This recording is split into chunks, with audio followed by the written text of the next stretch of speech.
In this video, I'm going to show you how to make a dragon fruit pole like these.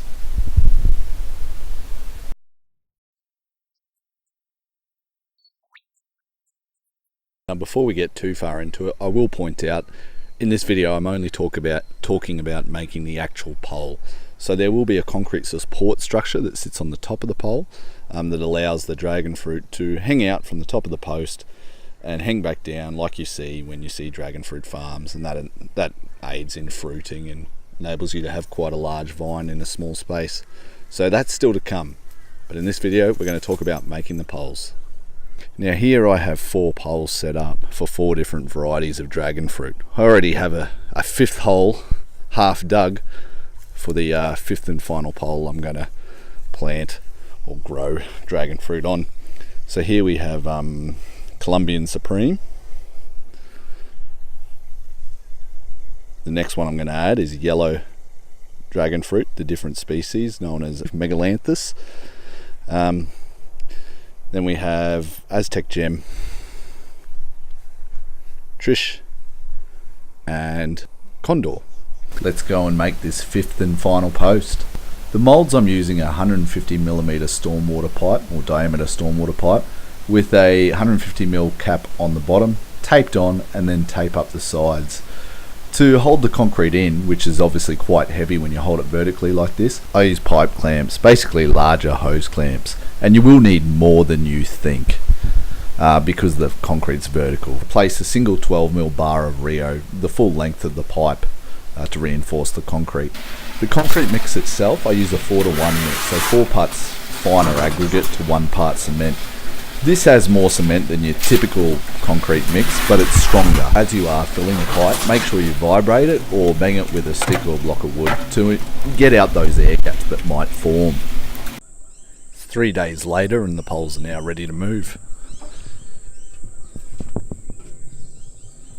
As you can see, the concrete's hardened quite well with that Rio rod down through the centre. Ready to go. Now, because these are 150mm diameter, they are very, very heavy. These are way over engineered, but the next step down that I was able to find was 100mm, and I just didn't feel super comfortable with 100mm pipes. They probably would have been fine. I mean, most dragon fruit farms use 4x4 or 100mm square concrete posts. I just didn't feel comfortable using 100mm round concrete posts because you do lose that extra concrete in the corners. So I went the next size up and I made it very difficult for us moving these. Just dimension wise, while I'm here, these are 2.4 long by obviously that 150mm diameter. I bury them 600 to 700mm deep in the ground for that extra stability required by full grown dragon fruit. Time to move these into position, or one in position. As you saw, I only need 1 of these. The other one's for my father, who's going to make a few as well. So back in location, that took some effort. Now to remove the hose clamps and the mold.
Bury the post 600 to 700 mil deep. That'll give the post plenty of anchorage to prevent it from tipping over with the weight of the mature dragon fruit.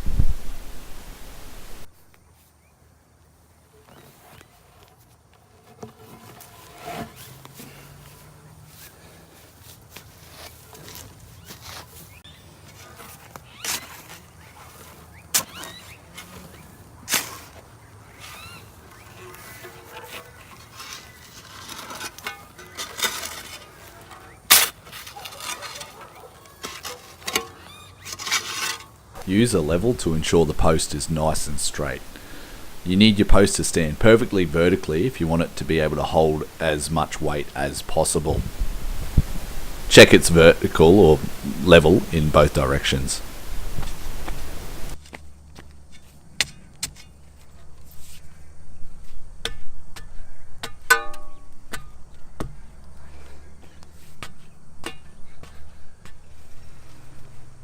Compact the dirt around the post to ensure it's nice and stable.